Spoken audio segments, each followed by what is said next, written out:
Good evening all. Myself Aravinas. ഞാൻ government TD medical കോളേജിലെ final year MBBS student ആണ്. ഈ സെഷൻ തുടങ്ങുന്നതിന് മുന്നേ first of all let's watch A reel.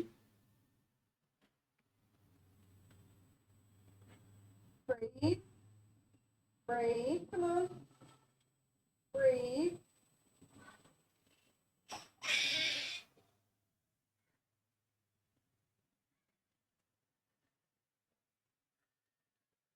Okay, അപ്പം നമ്മളിപ്പോ ഒരു റീല് കണ്ടതിൽ ഒരു കുട്ടി ഇങ്ങനെ കരയുന്നു. കരഞ്ഞുകൊണ്ടിരുന്ന കുട്ടി പെട്ടെന്ന് കുറച്ച് കഴിഞ്ഞിട്ട് ഒരു ഫോഴ്സ് എക്സ്പ്രഷൻ ചെയ്തിട്ട് അവിടെ ബ്രെത്ത് ഹോൾഡ് ചെയ്ത് നിൽക്കുന്ന കണ്ടീഷനാണ് നമ്മൾ കണ്ടത്.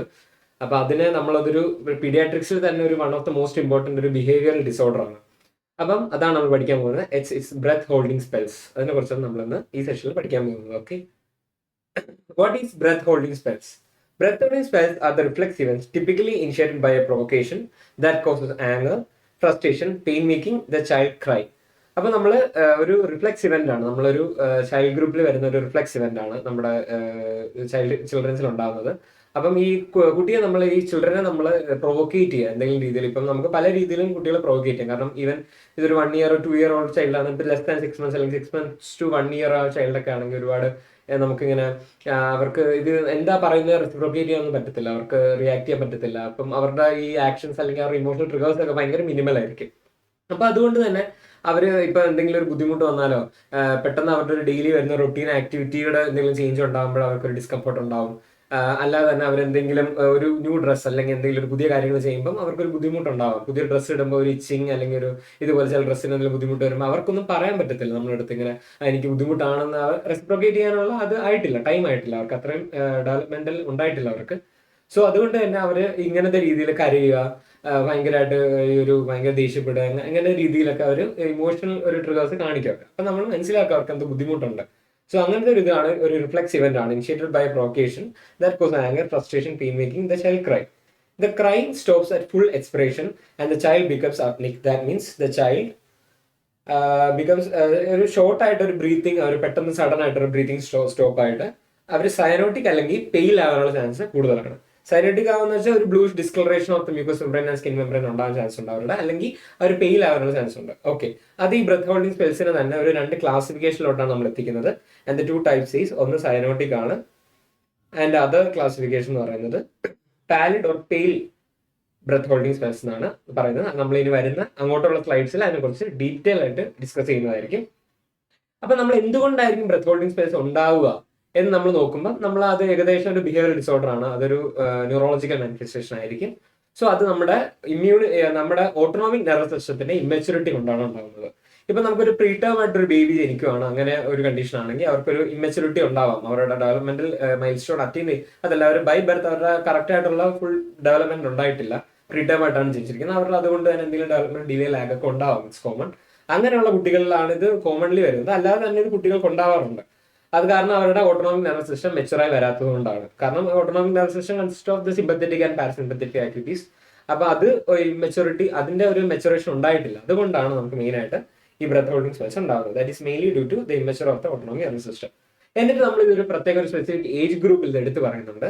അതെന്ന് പറയുന്നത് ഇത് breath holding spells very rare ആയിരിക്കും when before 6 months of age. അപ്പൊ നമ്മൾ പറഞ്ഞു 6 മാസം മുന്നത്തെ കുട്ടി, 6 മാസമായ കുട്ടി ചിലപ്പോൾ ഒന്ന് എഴുന്നേറ്റ് ഇരിക്കാനൊക്കെ ആയ കുട്ടിയായിരിക്കും. നമ്മൾ എഴുന്നേറ്റ് പിടിച്ച് ചിലപ്പോൾ ലിറ്റിൽ സപ്പോർട്ട് അല്ലെങ്കിൽ വിത്ത് നോ സപ്പോർട്ടൊക്കെ ഒന്ന് ആ കിടന്ന് അങ്ങോട്ടും ഇങ്ങോട്ടും റോൾ ചെയ്യുന്നുണ്ടാവും, ഒന്ന് പിടിച്ചിരിക്കാനൊക്കെ ശ്രമിക്കുന്ന ഒരു കുട്ടിയായിരിക്കും. ഇങ്ങനെ ഇരിക്കുന്ന സിറ്റിംഗ് പൊസിഷനിലൊക്കെ ഇരിക്കാൻ ശ്രമിക്കുന്ന ഒരു കുട്ടിയാവും. ആ കുട്ടിക്ക് അത്രത്തോളം മറ്റേ ലാംഗ്വേജ് ആൻഡ് മൈൽ സ്റ്റോൺസ് ഒന്നും അത്രയും അറ്റൈൻ ചെയ്തിട്ടില്ല. അതുകൊണ്ട് തന്നെ ആ കുട്ടിക്ക് കറക്റ്റ് ആയിട്ടുള്ള ഇമോഷണൽ ട്രിഗർ ഉണ്ടായിരിക്കുന്നില്ല. ഇമോഷണൽ ട്രിഗർ ഒക്കെ ഭയങ്കര മിനിമൽ ആയിരിക്കും 6 months താഴെയുള്ള കുട്ടികൾക്ക്. അത് മാത്രമല്ല അവർ ഓട്ടോണോമിക് നെർവസ് സിസ്റ്റത്തിന് അത്ര മെച്യൂരിറ്റി ഉണ്ടായിട്ടില്ല. അതും മാത്രമല്ല അവരുടെ മറ്റേ റിഫ്ലെക്സ് പാത്ത് വേ ഒക്കെ അത്ര ഡെവലപ്ഡ് ആയിരിക്കില്ല. അവർക്ക് വോളണ്ടറിലി ബ്രീത്ത് കൺട്രോൾ ചെയ്യാനുള്ള കഴിവൊന്നും ഉണ്ടായിട്ടില്ല, ആ സമയത്ത് ആയി വന്നിട്ടില്ല. അവർ അത്രയും ഒരു ബോൺ ആ ടൈമാണ്, ഒരു ബോൺ ന്യൂനേറ്റ് ആ ടൈമാണ്, ഒരു 1 year ആണ്. ആ 6 months വരെയുള്ള ടൈമിൽ ആ ഒരു ടൈമാണ് അവരുടെ. അപ്പൊ അവർക്ക് ഇത് മെയിൻ ആയിട്ട് നമ്മൾ ഇമ്പോർട്ടന്റ് ആയിട്ട് നോക്കിയിരിക്കേണ്ട കാര്യം എന്ന് പറഞ്ഞാൽ ബ്രെത്ത് ഹോൾഡിംഗ് സ്പെൽസ് എന്ന് പറയുമ്പോൾ റയർ ആണ്. That is when before 6 months of age and it peak at 2 years of age. ആ 2 years ആകുമ്പോഴേക്കും അവർക്ക് ഇമോഷണൽ ട്രിഗേഴ്സ് ഒക്കെ നമുക്ക് ആ സെൻസ് ചെയ്യാനുള്ള ഇമോഷണൽ ട്രിഗേഴ്സ് അവർക്ക് ഉണ്ടാവാം. ടാൻഡ്രംസ് ഉണ്ടാവാം, ടെമ്പിൾ ടാൻഡ്രംസ് ഉണ്ടാവാം, അവർ ദേഷ്യപ്പെടാനൊക്കെ ചാൻസ് ഭയങ്കര, അവരെന്തെങ്കിലും ഉണ്ടെങ്കിൽ ഭയങ്കരമായിട്ട് കരയുക, ദേഷ്യപ്പെടുക, ഫ്രസ്ട്രേറ്റഡ് ആയിട്ടിരിക്കുക, അങ്ങനത്തെ കാര്യങ്ങളൊക്കെ അവർക്ക് വരാം. അത് 2 years ഏജിൽ വരുന്നുണ്ട്. ബട്ട് എന്നിട്ടായാലും അവരുടെ ഓട്ടോണോമിക് നെർവസ് സിസ്റ്റത്തിന്റെ മെച്യൂരിറ്റി അവർ അറ്റൈൻ ചെയ്തിട്ടില്ല. അതുകൊണ്ട് തന്നെ അവർക്ക് ഇങ്ങനത്തെ ഈ ആ ടൈമിൽ ആ ഒരു 2 years ഓഫ് ഏജിൽ ഇത് പീക്ക് ആവാനുള്ള ചാൻസ് ഭയങ്കര കൂടുതലാണ്. ആൻഡ് ഓഫ് കോഴ്സ് ഇത് 5 years ആകുമ്പോൾ അപ്ഡേറ്റ് ആവുന്നുണ്ട്. അപ്പോഴേക്കും അവരുടെ ഏകദേശം ഓട്ടോണോമിക് നെർവസ് സിസ്റ്റം പിന്നെ വോളണ്ടറി കൺട്രോൾ ഒക്കെ അറ്റൈൻ ചെയ്തിട്ടുണ്ടാവും, പിന്നെ റിഫ്ലെക്സ് പാത്വേയുടെ മെച്യൂരിറ്റി ഒക്കെ അറ്റൈൻ ചെയ്തിട്ടുണ്ടാവും. അതുകൊണ്ട് തന്നെ അവർക്കത് വേറെ നമുക്ക് പ്രത്യേകം തെറാപ്പി ഒന്നും ഇല്ലാതെ തന്നെ അഥവാ ഉണ്ടായാൽ പോലും അത് അവർക്ക് പെട്ടെന്ന് ക്യൂർ ആയി പോകാനുള്ള ചാൻസ് ഉണ്ട്. അപ്പൊ 5 years ഏജിൽ തെറാപ്പി ഇല്ലാതെ തന്നെ അത് ക്യൂർ ആയി മാറും. ഓക്കെ, അപ്പൊ നമ്മള് ഇതാണ് നമ്മളൊരു പാത്വേ നമ്മൾ നോക്കുകയാണെങ്കിൽ ബ്രെത്ത് ഹോൾഡിംഗ് സ്പെൽസിൽ. അപ്പൊ നമ്മൾ ഏറ്റവും വരുന്നത് വെച്ചാൽ ഈ മറ്റേ നമ്മൾ ഈ ഒരു ഫിഗറിൽ കാണുന്ന പോലെ ഇവിടെ ഒരു അമ്മ കുട്ടിയെ വഴക്ക് പറയുകയാണ്. അപ്പൊ എന്താ നമ്മള് കൊച്ചിനെ ഇത് ചെയ്യുക, എന്തെങ്കിലും പറഞ്ഞ് വഴക്ക് പറയോ, പാരന്റ്സ് വഴക്ക് പറയുകയൊക്കെ ചെയ്യുമ്പോൾ കുട്ടിക്ക് ഭയങ്കരമായിട്ട് ഇതാവാം, വിഷമം ഉണ്ടാവാം. അപ്പൊ കുട്ടി എന്താ ഭയങ്കരമായിട്ട് ഇത് കാണുന്നില്ല, ഒരു ഈ ഒന്ന് ക്യൂട്ടായിട്ടൊരു പെയിൻ, അവൻ ഭയങ്കരമായിട്ട് ദേഷ്യം കാണിക്കുന്നുണ്ട്, അവൻ ഭയങ്കരമായിട്ട് ആങ്കറിലാണ് അവൻ ഇരിക്കുന്നത്. ഓക്കെ, ദെൻ അവന് അടുത്ത് തന്നെ ഒരു പെയിൻ ഉണ്ടാവും. പിന്നെ ഒരു കുട്ടി അയ്യോ ഫ്രസ്ട്രേറ്റഡ് ആണ് ഭയങ്കരമായിട്ട്, അയ്യോ ഈ ഏജിലൊക്കെ അങ്ങനെ അവർ ഭയങ്കരമായിട്ട് ഫ്രസ്ട്രേറ്റഡ് ആണ്, ആങ്കർ ഉണ്ട്, അവർക്ക് പെയിൻ ആയിട്ട് നിൽക്കുന്ന ആ ഒരു കണ്ടീഷൻ അവർ നേരെ ഒരു ഇൻസെസെന്റ് നോൺ സ്റ്റോപ്പിംഗ് ഒരു ക്രൈയിങ്ങിലോട്ട് അവരെത്താം. ഇൻസെസെന്റ് ക്രൈയിങ് എന്നുള്ള സ്റ്റേജിലോട്ട് എത്താം. അതാണ് ഈ സ്റ്റേജ്. ഓക്കെ, ആ ഇൻസെസെന്റ് ക്രൈയിങ്ങിൽ എത്തിയിട്ട് അവർ ഇങ്ങനെ കരഞ്ഞിരുന്നിട്ട് ലാസ്റ്റ് അവർ ഒരു ഫോഴ്സ് എക്സ്പിറേഷനിൽ ബ്രെത്ത് ഹോൾഡ് ചെയ്ത് നിൽക്കുന്ന ഒരു കണ്ടീഷനിൽ വരും. അപ്പൊ നമ്മൾ നോക്കുമ്പോൾ ഈ കണ്ടോ ഈ ഫിഗറിൽ കാണുന്ന പോലെ ഒരു കുട്ടി ഇരിക്കാൻ ചാൻസ് ഉണ്ട്. അപ്പൊ നമ്മൾ വിചാരിക്കും ഇത് ഭയങ്കര ഒരു പാരന്റ്സ് ഒക്കെ ഭയങ്കരമായിട്ട് പേടിച്ചു, കാരണം ഇങ്ങനെ പെട്ടെന്ന് ഒന്നും ഒരു അനക്കമില്ല നിൽക്കുന്ന പോലത്തെ ഒരു തോന്നും. ബട്ട് നമ്മളത് ഇതാവേണ്ട കാര്യമില്ല. വിത്തിൻ ഒരു 60 seconds കൊണ്ടൊക്കെ അത് അവര് തിരിച്ച് നോർമൽ ആയിക്കോളും. ഓക്കെ, കുഴപ്പമൊന്നും ഉണ്ടാവില്ല.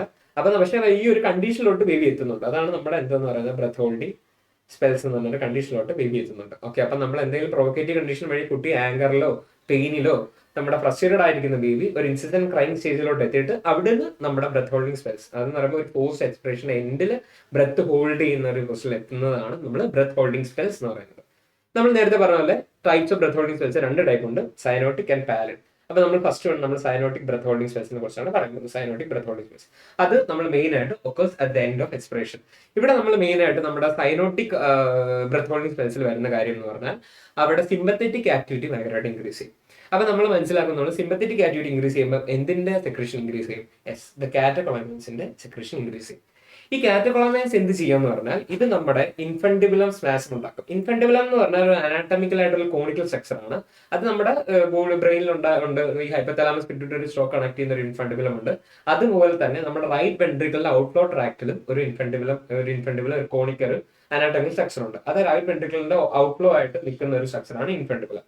അവിടെ ഈ കാറ്റകൊളമൈൻസ് ആക്ട് ചെയ്തിട്ട് സ്പാസം ഉണ്ടാക്കുന്നു. അത് നമ്മുടെ റൈറ്റ് ഔട്ട്ഫ്ലോ ട്രാക്റ്റിന്റെ ഒബ്സ്ട്രക്ഷൻ ഉണ്ടാക്കുന്നു. അപ്പൊ നമ്മൾ നോക്കുമ്പോൾ റൈറ്റ് വെൻട്രിക്കിൾ അറൈസ് ചെയ്യുന്ന പൾമണറി ആർട്ടറിയിൽ ഒരു ആ പൾമണറി ആർട്ടറിയിൽ അവിടെ ഒരു റൈറ്റ് വെൻട്രിക്കിൾ ഔട്ട്ഫ്ലോ ട്രാക്കിൽ ഒരു ഒബ്സ്ട്രക്ഷൻ വന്നിട്ട് ബ്ലഡ് പോകുന്നില്ല. അപ്പൊ ഇവിടെ ബ്ലഡ് കിട്ടുന്നില്ല, ലങ്സിലോട്ട് ബ്ലഡ് എത്തുന്നില്ല. അപ്പൊ പൾമണറി ആർട്ടറിയിൽ നമ്മൾ ഈ മറ്റെന്താണ് ഈ ഡിയോക്സിനൽ ബ്ലഡ് പോകുന്ന ബ്ലഡ് എത്തുന്നില്ല. അപ്പൊ നമ്മൾ നോർമലി നമ്മൾ കാണുന്ന പോലെ നമ്മുടെ പൾമണറി ആർട്ടറിയിലോട്ടുള്ള സർക്കുലേഷൻ ഭയങ്കരമായിട്ട് കുറയുന്നു. പൾമണറി ആർട്ടറിയിലെ സർക്കുലേഷൻ കുറയുന്ന സമയത്ത് തന്നെ നമ്മൾക്ക് ഹൈപ്പോക്സിമിയ എന്നുള്ള കണ്ടീഷനിൽ. അപ്പൊ എന്ന് പറയുമ്പോൾ കാരണം ഇവിടെ നമ്മൾ ലങ്സിൽ എത്തുന്നു, അവിടെ പെർഫ്യൂഷൻ കറക്റ്റായിട്ട് നടക്കുന്നില്ല, കാരണം അങ്ങോട്ട് ബ്ലഡ് അധികം എത്തുന്നില്ല. അപ്പം എന്താ ഈ ഓക്സിജൻ വരുന്നത് അവിടെ ഓക്സിജൻ കാർബൺ ഡയോക്സൈഡ് ഒരു എക്സ്ചേഞ്ചിൽ ഒരു ഇത് വരുന്നു. അപ്പൊ നമ്മൾ ഹൈപ്പോക്സീമിയ എന്ന് പറയുമ്പോൾ partial pressure oxygen in the arterial blood ഭയങ്കരമായിട്ട് കുറയുന്നു. ഹൈപ്പോക്സിമിയ കണ്ടീഷൻ വരുമ്പോൾ നമുക്കറിയാം എന്താണ് നമ്മുടെ പെരിഫറൽ കീമോറെസെപ്റ്റേഴ്സ് ആക്ട് ചെയ്യും, അത് സിമുലേറ്റഡ് ആവും. കാരണം എന്ന് പറഞ്ഞാൽ നമ്മുടെ കരോട്ടിഡ് ആൻഡ് അയോട്ടിക് ബോഡീസ് അത് സെൻസ് ചെയ്യും. ലൈക്ക് എന്താണ് ഓക്സിജൻ കുറവാണ്, ബോഡിയിൽ വരുന്ന ഓക്സിജൻ കുറവാണ്, കാരണം അധികം ബ്ലഡ് എത്തുന്നില്ല, ഈ എക്സ്ചേഞ്ചിന് വേണ്ടി ബ്ലഡ് എത്തുന്നില്ല, ഹൈപ്പോക്സിമിയ കണ്ടീഷനിൽ എത്തി നിൽക്കുവാണ്, ഓക്സിജൻ വളരെ കുറവാണ്. അപ്പൊ നമുക്ക് എന്താണ് അപ്പം ഈ ഒരു പെരിഫറൽ കീമോറെസെപ്റ്റേഴ്സ് അത് സെൻസ് ചെയ്യും. കാരണം അത് പെരിഫറൽ കീമോറെസെപ്റ്റേഴ്സ് അതാ സെൻസ് ചെയ്യും, ഓക്സിജന്റെ ഡിക്രീസ് അത് സെൻസ് ചെയ്തിട്ട് അതൊരു ഹൈപ്പർ വെന്റിലേഷൻ സ്റ്റേറ്റിലോട്ട് എത്തിക്കുന്നു. എന്ന് പറയുമ്പോൾ കാർബൺ ഡയോക്സൈഡ് മാക്സിമം റിലീസ് ചെയ്യാൻ നോക്കുന്നു. ഷോർട്ട് ബ്രത്ത് ഉണ്ടാക്കിയിട്ട് കാർബൺ ഡയോക്സൈഡ് റിലീസ് ചെയ്തിട്ട് എന്താണ് ഹീമോഗ്ലോബിനെ കൂടുതൽ ഫ്രീ ആക്കിയിട്ട് ഓക്സിജൻ ബൈൻഡ് ചെയ്തിട്ട് സിസ്റ്റം സർക്കുലേഷനിൽ എത്താൻ ഹെൽപ്പ് ചെയ്യും. ആ വഴി അപ്പം അങ്ങനെ ആ സിസ്റ്റം ഫുള്ള് ഇങ്ങനെ ഇത് ചെയ്തിട്ട് നമ്മുടെ പെരിഫറൽ കീമോറെസെപ്റ്റേഴ്സ് എന്ന് പറയുമ്പോൾ ലൈക്ക് ഇവിടെ ഒബ്സ്ട്രക്ഷൻ വരുമ്പോൾ നമ്മുടെ പെരിഫറൽ ആയിട്ടുള്ള കീമോ റിസെപ്റ്റേഴ്സ് അതിനെ സെൻസ് ചെയ്തിട്ട് ഒരു കോമ്പൻസേറ്ററി മെക്കാനിസം അവിടെ ആക്ട് ചെയ്യുന്നു. ഓക്കെ, അങ്ങനത്തെ ഒരു കണ്ടീഷനിലോട്ട് എത്തും സൈനോട്ടിക് ബ്രെത്ത് ഹോൾഡിംഗ് സ്പെൽസിൽ. മെയിൻ ആയിട്ട് വരുന്നത് റിലീസ് ഓഫ് സിമ്പത്തറ്റിക് ആക്ടിവിറ്റി കൂടിയിട്ട് കാറ്റകൊളമൈൻസ് റിലീസ് ചെയ്തിട്ട് ഇൻഫണ്ടിബുലം സ്പാസം ഉണ്ടായി റൈറ്റ് ഔട്ട്ഫ്ലോ ട്രാക്ട് ഒബ്സ്ട്രക്ഷൻ ഉണ്ടാകുന്നു. ഓക്കെ, അപ്നി ഉണ്ടാകുന്നു, സഡൻ സ്റ്റോപ്പേജ് ഓഫ് ബ്രെത്ത് ഉണ്ടാകുന്നു. പിന്നെ നമ്മൾ വേറൊരു കണ്ടീഷനിൽ ഇത് അഗ്രവേറ്റ് ചെയ്യാം അല്ലെങ്കിൽ ഇതിനെ വേഴ്സൺ ചെയ്യുന്ന ഒരു കണ്ടീഷനാണ് ഇൻട്രാപൾമണറി ഷണ്ടിങ് ഓഫ് ഹെൽത്ത്. ഒരു arteriovenous malformation condition, tetralogy of Fallot പോലുള്ള കണ്ടീഷനിൽ ഒരു ഇൻട്രാപൾമണറി ഷണ്ടിങ് ഓഫ് ബ്ലഡ് ഉണ്ടാകുന്ന കണ്ടീഷനിൽ ഇത് വേഴ്സൺ ആവും.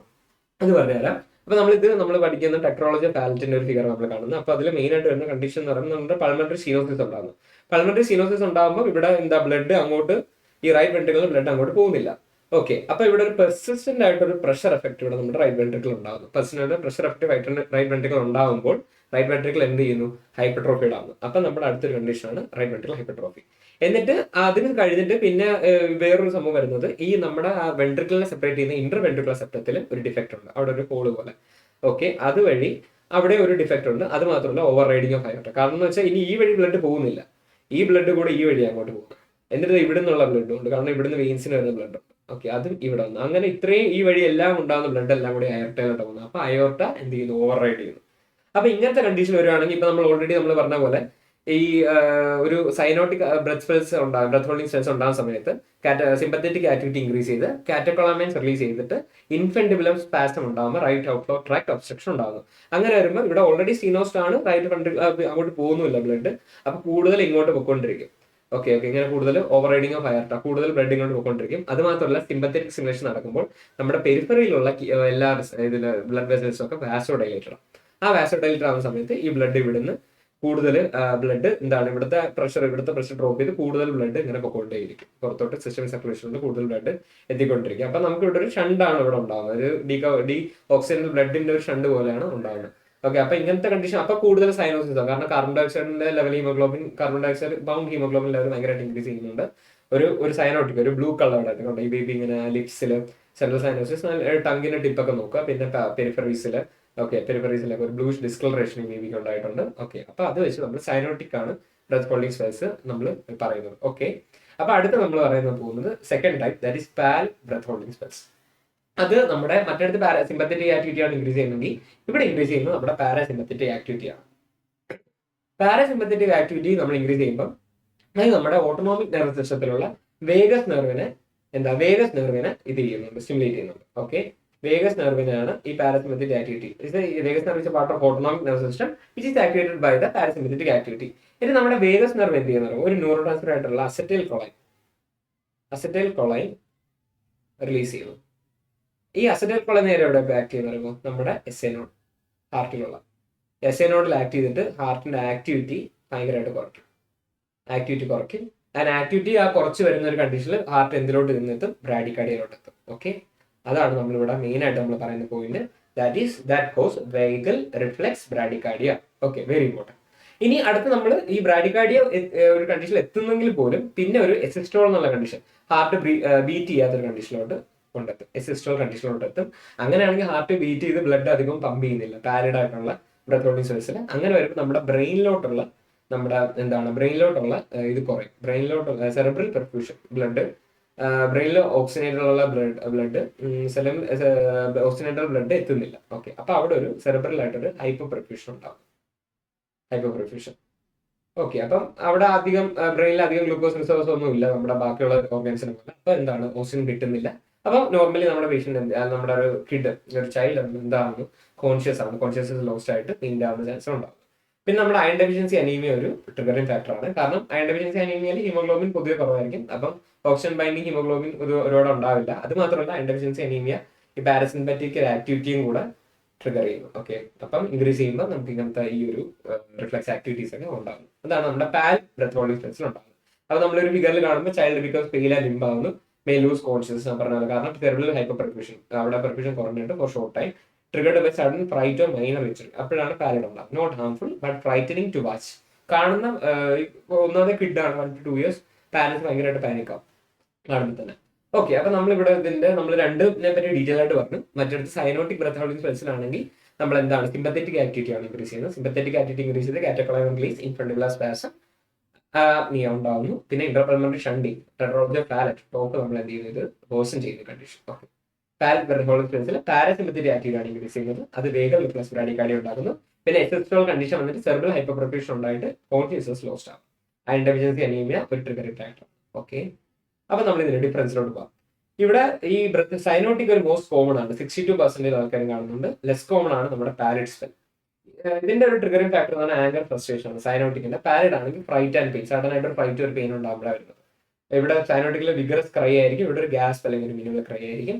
ഇവന്റ്സ് അവിടെ സൈനോട്ടിക് നോക്കുമ്പോൾ ക്രൈ സ്റ്റോപ്പ് ക്രൈങ്, പിന്നെ എൻഡ് ഓഫ് എക്സ്പ്രഷൻ ഒരു ബ്രത്ത് ഹോൾഡ് ചെയ്യുന്നു, ടേൺ ബ്ലൂ ആവുന്നു, കോൺഷ്യസ് സെർബൽ ഹൈപ്പോപ്രഷൻ കാരണം കോൺഷ്യസ്നസ് പോവാം. പിന്നെ ബ്രീഫ് ആയിട്ട് ഒരു ഹൈപ്പോക്സിക് സീഷർ അടിക്കാം, കാരണം അവിടെ ഒരു അബ്നോർമൽ ഇലക്ട്രിക്കൽ ആക്ടിവിറ്റി ഒക്കെ ബ്രെയിനിൽ ഉണ്ടാവാം. അതുകൊണ്ട് തന്നെ ചെറുതായിട്ട് ഒരു ജെർക്കിംഗ് മൂവ്മെന്റ്സ്, ഒരു റിജിഡിറ്റി ഒക്കെ, ഒരു ജെർക്കിംഗ് മൂവ്മെന്റ്സ്, ഒരു സ്റ്റിഫ്നെസ് ഒക്കെ ബേബിക്ക് ഉണ്ടാവും. ഒരു ഹൈപ്പോക്സിക് സീഷർ പോലെ പ്രസന്റ് ചെയ്യാം. പാരഡ് ആകുമ്പോൾ പെയിൻ ആൻഡ് ഫെറ്റിയറിംഗ്, loss of sensorium and become sleep. Okay, recovery within ഞാൻ പറഞ്ഞ 60 സെക്കൻഡിൽ തന്നെ ഇത് രണ്ടും റിക്കവറി. പിന്നെ പോസ്റ്റ് എപ്പിസോഡിൽ സ്ലീപ്പി ആയിട്ടിരിക്കും, ചിലപ്പോൾ മറ്റേ അടുത്ത് പാരഡ് ആണെങ്കിൽ ടയർഡ് ആയിട്ടിരിക്കും. മറ്റേ നമ്മൾ പറഞ്ഞ് അവരുടെ പത്തോഫിസിയോളജി എന്ന് പറയുമ്പോൾ ഇവിടെ സിമ്പത്തറ്റിക് ട്രിഗർ, ഇവിടെ vagal response, that is due to parasympathetic activation. Okay, എന്റെ ഇവിടെ നമ്മൾ ഇതിന്റെ ഫിസിയോളജി പിന്നെയും പറയുന്നുണ്ട്. സൈനോട്ടിക് സ്പെല്ലിൽ നമ്മൾ നോക്കേണ്ട ഇവിടെ ഒരു ഫോട്ടോ ക്രൈയിൽ ഇതിന് ആരോ ആവുന്നു, ബ്രത്ത് ഹോൾഡിംഗ്. നമ്മൾ നേരത്തെ പറഞ്ഞ പോലെ സിമ്പത്തറ്റിക് ആക്ടിവിറ്റിയുടെ ഒരു സാധനമാണ് നമ്മൾ മെയിൻ ആയിട്ട് നോക്കേണ്ടത്. സിമ്പത്തറ്റിക് ആക്ടിവിറ്റി, കാറ്റക്കോളമൈൻ റിലീസും, പിന്നെ അതിനുശേഷമുള്ള മറ്റേ ഇൻഫന്റിബുലാർ സ്പാസം, പിന്നെ നമ്മൾ ആ ടോപ്പിന്റെ കാര്യം കൂടെ ഒന്ന് ഇവിടെ ശ്രദ്ധിക്കുക. ഓക്കെ, അതിനുശേഷം നമ്മൾ വരുന്നത് മെയിൻ ആയിട്ട് വരുന്ന ഒരു കാര്യം, നമ്മുടെ പാരസിമ്പത്തറ്റിക് ആണ് ട്രിഗർ ഉണ്ടായി, പാരസിമ്പത്തറ്റിക് ആക്ടിവിറ്റി ഉണ്ടായി, വേഗൽ ടോൺ ഇൻക്രീസ് ചെയ്ത് parasympathetic inhibition of the cardiac activity. കാരണം എസ് എ നോഡിൽ അസറ്റൈൽ കോളൈൻ വന്നിട്ട് അതിന്റെ ഇത് കുറയ്ക്കും, ബ്രെയിനിന്റെ ആക്ടിവിറ്റി കുറയ്ക്കും. ഓക്കെ, ബ്രാഡികാർഡിയ ഉണ്ടാകുന്നു, ബ്രീഫ് എസിസ്റ്റോൾ വരുമ്പോൾ നമ്മുടെ സെർബൽ ഹൈപ്പോപെർഫ്യൂഷൻ ഉണ്ടാകുന്നു. അപ്പം സെർബൽ ഹൈപ്പോപെർഫ്യൂഷൻ ഉണ്ടായിട്ട് നമ്മുടെ സഡൻ പെയിലർ അൺകോൺഷ്യസ് സ്റ്റേറ്റിലോട്ട് എത്തുന്നു. ഓക്കെ, ഇനി അടുത്ത് നമ്മൾ ഡിഫറൻഷിയേറ്റ് ചെയ്യണം. ഇത് നമ്മൾ ചിലപ്പോൾ ഒരു ടെമ്പർ ടാൻഡ്രം പോലെ ഉണ്ടാകും. പക്ഷേ ടെമ്പർ ടാൻഡ്രം എന്ന് പറയുമ്പോൾ അവിടെ ഒരു അറ്റൻഷൻ ഡെഫിഷ്യന്റ് ആയിട്ടൊരു ഇതൊരു ബിഹേവിയർ ക്വസ്റ്റൻ ഉണ്ടാവും. പക്ഷേ ഇവിടെ അങ്ങനെയല്ല. ഇവർ നമ്മൾ സീഷറിന് എന്തെങ്കിലും ഡിഫറൻഷിയേറ്റ് ചെയ്യുകയാണെങ്കിൽ സീഷറിന് ഒരു സീഷർ പോലെ നമുക്ക് തോന്നാം. അങ്ങനെ നോക്കുകയാണെങ്കിൽ ഇവിടെ നമ്മൾ അതിന്റെ ഡിഫറൻസ് ഇമ്പോർട്ടന്റ് ആയിട്ട് പഠിച്ചു വെക്കുക. കാരണം നമ്മൾ ആദ്യം ഇത് റൂൾ ഔട്ട് ചെയ്യുന്ന സീഷർ ആണോ എന്ന് റൂൾ ഔട്ട് ചെയ്യുക. പിന്നെ നമ്മൾ ഈ അരിത്മിയാസ്, കാർഡിയക് അരിത്മിയാസ് ഉണ്ടാവുമോ നമ്മൾ റൂൾ ചെയ്യുക. കാരണം സീഷർ ഉണ്ടാവുന്ന പറഞ്ഞാൽ നമ്മുടെ ഇൻഹിബിറ്ററി മറ്റേ ന്യൂറോ ട്രാൻസ്മിറ്റേഴ്സ് ആയിട്ടുള്ള ഗാബ ന്യൂറോ ട്രാൻസ്മിറ്റേഴ്സും ഗ്ലൂട്ടാമേറ്റ് പോലെ എക്സൈറ്റഡ് ന്യൂറോ ട്രാൻസ്മിറ്റേഴ്സിന് ഇടയിൽ ഒരു ഇംബാലൻസ് ഉണ്ടാകുമ്പോഴാണ് മറ്റേ എക്സൈറ്റഡ് ന്യൂറോ ട്രാൻസ്മിറ്റേഴ്സിനെ ഇൻക്രീസ് ചെയ്യുമ്പോൾ അബ്നോർമൽ ആയിട്ടൊരു ഇലക്ട്രിക്കൽ ആക്ടിവിറ്റി ഉണ്ടായിട്ട് അവിടെ നമുക്ക് സീഷർ പ്രസന്റ് ചെയ്യാം. പക്ഷെ ഇവിടെ കാർഡിയക് അരിത്മിയാസിലൊക്കെ ആണെങ്കിൽ നമുക്ക് എന്താണ് സോഡിയം ഇൻഫ്ലക്സ്, നമ്മുടെ ഒരു ഹാർട്ടിന്റെ ഒരു റീപോളറൈസേഷൻ ഫേസ് ഡിലേ ആവുന്നുണ്ട് ഭയങ്കരമായിട്ട്. ഇവിടെ നമുക്ക് കാർഡിയക് അരിത്മിയത്തില് നമ്മുടെ റീപോളറൈസേഷൻ ഡിലേ ആകുന്നു. അതിന്റെ മെയിൻ കാരണം എന്ന് വെച്ചാൽ നമ്മുടെ K+ എഫ്ലക്സ് ഉണ്ടല്ലോ. സോ പൊട്ടാസ്യത്തിന്റെ എഫ്ലക്സ് കുറയുന്നതുകൊണ്ടാണ് ഡിക്രീസ്. പൊട്ടാസ്യത്തിന്റെ എഫ്ലക്സ് കുറയുന്നതുകൊണ്ടാണ് അവിടെ മെയിൻ ആയിട്ടൊരു എന്താണ് എഫ്ലക്സ് കുറയുന്നതോറും തന്നെ നമ്മുടെ മറ്റേ സോഡിയം കാൽഷ്യം എഫ്ലക്സും കൂടുന്നുണ്ട്. അങ്ങനെ അവിടെ ഒരു റിതത്തിൽ ഒരു ചേഞ്ച് ഉണ്ടായി, കാർഡിയക് അരിത്മിയാസ് ഉണ്ടാവും. അതിനെ നമ്മൾ ലോങ് ക്യൂറ്റി സിൻഡ്രോം എന്ന് പറയുന്നത്. ക്യൂറ്റി സിൻഡ്രോം എന്ന് പറയുന്നത് നമ്മുടെ ക്യൂറ്റി ഇന്റർവെൽ ഭയങ്കരമായിട്ട് ഇലോങ്ങേറ്റ് ചെയ്യുന്നുണ്ട്. ഓക്കെ, ക്യൂറ്റി ഇന്റർവെൽ ഭയങ്കര വൈഡൻ ക്യൂറ്റി ഇന്റർവെൽ ഉണ്ടാകും. അതാണ് നമ്മുടെ ഇത്. അപ്പൊ നമ്മൾ അത് രണ്ട് റൂൾ ഔട്ട് ചെയ്യുക. എന്തെന്ന് പറഞ്ഞാൽ എല്ലാത്തിലും ഈ അൺകോൺഷ്യസ് ആയിട്ടായിരിക്കും ബേബി പ്രസന്റ് ചെയ്യുന്നത്. സീഷറിലാണെങ്കിൽ, കാർഡിയക് അരിത്മിയാസിലാണെങ്കിൽ, ബ്രത്ത് ഹോൾഡിംഗ് സ്പേസിലാണെങ്കിൽ നമ്മൾ സീഷറായിട്ട് ഡിഫറൻഷിയേറ്റ് ചെയ്യുക. ഇവിടെ നമ്മൾ ഇമോഷണലി നമ്മൾ പറഞ്ഞു ഇമോഷണലി അല്ലെങ്കിൽ ഫിസിക്കലി അപ്സെറ്റ് ആയിരിക്കും കുറിച്ച്, പിന്നെ ഐസ് ക്ലോസ്ഡ് ആയിരിക്കും. പിന്നെ പോസ്റ്റ് ഇക്ടൽ എന്ന് പറയുമ്പോൾ നമ്മുടെ സീഷർ വരുമ്പോൾ നമുക്ക് പ്രൊഡ്രോമൽ, ഓറ, ഇക്ടൽ ആൻഡ് പോസ്റ്റ് ഇക്ടൽ ഫേസ് ഉണ്ട്. അപ്പൊ പോസ്റ്റ് ഇക്ടലിൽ സിംറ്റംസ് ഒന്നും ഇവിടെ ബ്രത്ത് ഹോൾഡിംഗ് സ്പേസിൽ ഉണ്ടാവില്ല. കാരണം സീഷർ അല്ല. കാരണം ഇത് സ്ലീപ്പിൽ ഉണ്ടാവാറില്ല. ഇങ്ങനെ ഇമോഷണൽ ട്രിഗർ നടന്ന് ഭയങ്കരമായിട്ട് കരഞ്ഞിട്ടൊക്കെ ഉണ്ടാകുന്ന കുട്ടിക്ക്. പിന്നെ family history of cyanotic breath ഉണ്ടാവും.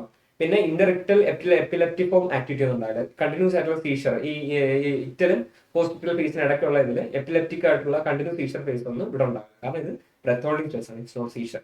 സീഷറിൽ എന്തൊക്കെ വരും ഇവിടെ അങ്ങനെ പ്രത്യേകിച്ച് precipitating factors usually not identify ചെയ്യാൻ പറ്റില്ല. ഐസ് ഇവിടെ ഓപ്പൺ ആയിരിക്കും സീഷറിൽ.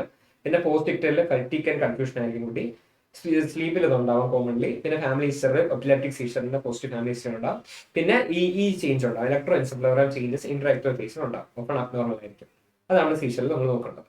ഓക്കെ, അപ്പൊ നമ്മൾ ഇത്രയും കാര്യങ്ങൾ പറഞ്ഞപ്പോൾ നമ്മൾ ബ്രത്ത് ഹോൾഡിംഗ് സ്പേസ് എന്താണെന്ന് പറഞ്ഞു. പിന്നെ അതിനുശേഷം അതിന്റെ ടൈപ്സ് നമ്മൾ പറഞ്ഞു, അതിന്റെ പത്തോഫിസിയോളജി പറഞ്ഞു. എന്നിട്ട് അത് സീഷറിൽ നിന്ന് എങ്ങനെ ഡിഫറൻഷിയേറ്റ് ചെയ്യണമെന്ന് പറഞ്ഞു. നമ്മൾ സീഷറും റൂൾ ഔട്ട് ചെയ്യണം. പിന്നെ long cutie centre, cardiac arrhythmias, long cutie centre നമ്മൾ റൂൾ ഔട്ട് ചെയ്യണം ബ്രത്ത് ഹോൾഡിംഗ് സ്പേസ് ആക്കി വരുന്ന കുട്ടിക്ക്. ഇനി നമ്മൾ ട്രീറ്റ്മെന്റിലോട്ടാണ് പോകുന്നത്. ഫസ്റ്റ് നമ്മൾ മെയിൻ ആയിട്ട് ഇതിന്റെ ഒരു പകുതി കാര്യങ്ങൾ നമുക്ക് സോൾവ് ചെയ്യാൻ പറ്റുന്നത് പാരന്റൽ റിയേഷൻസ് ചെയ്തിട്ടാണ്. ഇപ്പൊ നമ്മൾ പാരന്റൽ റിയേഷൻസ് പറയാം, ഇത് കുട്ടിക്ക് അങ്ങനെ ഇതൊരു ബെനൈൻ ഒരു ഫിനോമിനാണ്. കുട്ടി മരിച്ചൊന്നും പോകത്തില്ല. കാരണം ഇത് ബെനൈൻ ആയിട്ടൊരു ഫിനോമിനാണ്. ഇങ്ങനെ കുട്ടികൾ കാണുന്നതാണ്. കാരണം എത്ര ഏജുള്ള കുട്ടികളിൽ നമ്മുടെ ഓട്ടോണോമിക് നെർവസ് സിസ്റ്റം ഇമ്മച്യൂരിറ്റി കൊണ്ടുണ്ടാകുന്ന ഒരു ബുദ്ധിമുട്ടാണ്. പിന്നെ നമ്മൾ അയൺ ഡെഫിഷ്യൻസി അനീമിയ ഉണ്ടാകാൻ ചാൻസ് ഉണ്ടെന്ന് പറഞ്ഞു. അപ്പൊ കുട്ടിക്ക് ലോ ഡോസ് അയൺ കൊടുക്കാം. ഫെറസ് സൾഫേറ്റ് ഒരു 5 to 6 milligram per kilogram per day കൊടുക്കാം. കാരണം അതൊരു ട്രിഗറിംഗ് ഫാക്ടറാണ്. എന്തിന്റെ ബ്രത്ത് ഹോൾഡിംഗ് സെൽസിന്റെ. പിന്നെ അട്രോപിൻ നമുക്ക് കൊടുക്കാം, റെക്കറന്റ് പ്രൊലോങ്ഡ് ബാലൻസ് എല്ലാം ഉണ്ടെങ്കിൽ. പിന്നെ പെട്ടെന്ന് പിക്കിംഗ് അപ്പ്, പെട്ടെന്ന് തന്നെ കുട്ടി ഇങ്ങനെ കൈകൊണ്ട് എടുക്കാൻ ശ്രമിക്കുന്നത് അവോയ്ഡ് ചെയ്യുക. കാരണം വെച്ചാൽ അത് നമ്മുടെ തലച്ചോറിലേക്കുള്ള മറ്റേ പെർഫ്യൂഷൻ, ബ്ലഡ് സപ്ലൈ ഡിക്രീസ് ചെയ്യും. അപ്പൊ കൂടുതൽ ഇത് അഗ്രവേറ്റിംഗ് കണ്ടീഷൻ. ഓക്കെ, അപ്പൊ അതാണ് നമ്മുടെ ബ്രത്ത് ഹോൾഡിംഗ് സ്പെൽസിനെ കുറിച്ച് നമ്മൾ പറയുന്നത്. അതാണ് നമ്മളെ വീഡിയോ റീല് കണ്ട് അത് ബ്രത്ത് ഹോൾഡിംഗ് സ്പെല്ലാണ്. അപ്പം അത് എന്താണ്, അതിന്റെ റീസൺ എന്താണ്, പിന്നെ അതിന്റെ ടൈപ്സ് എന്താണ്, അത് എങ്ങനെയാണ് നമ്മൾ അത് ഡിഫറൻഷിയേറ്റ് ചെയ്യുന്നത് സീഷറായിട്ടും മറ്റേ കാർഡിയക് അരിത്മിയാസുമായിട്ടും, പിന്നെ അതിന്റെ ട്രിഗറിംഗ് ഫാക്ടേഴ്സ്, ഏത് ഏജ് ഗ്രൂപ്പിലാണ് ഏറ്റവും കോമൺ ആയിട്ടുള്ളത്. ഇതൊക്കെ ഇമ്പോർട്ടന്റ് MCQ ക്വസ്റ്റ്യൻസ് ആണ്. അത് മാത്രമല്ല ബ്രത്ത് ഹോൾഡിംഗ് സെൽസ് ഒരു 4-5 ഇയേഴ്സ് ആയിട്ട് കോവാസിന്റെ കേജിന്റെ ഒരു ഇമ്പോർട്ടന്റ് ആയിട്ടുള്ള ഷോർട്ടസ്റ്റ് ടോപ്പിക്കും കൂടെയാണ്. അപ്പോൾ ഓക്കെ, അപ്പൊ നമുക്ക് ഇത്രയാണ് ബ്രത്ത് ഹോൾഡിംഗ് സെൽസിനെ പറ്റി പറയാനുള്ളത്. Thank you.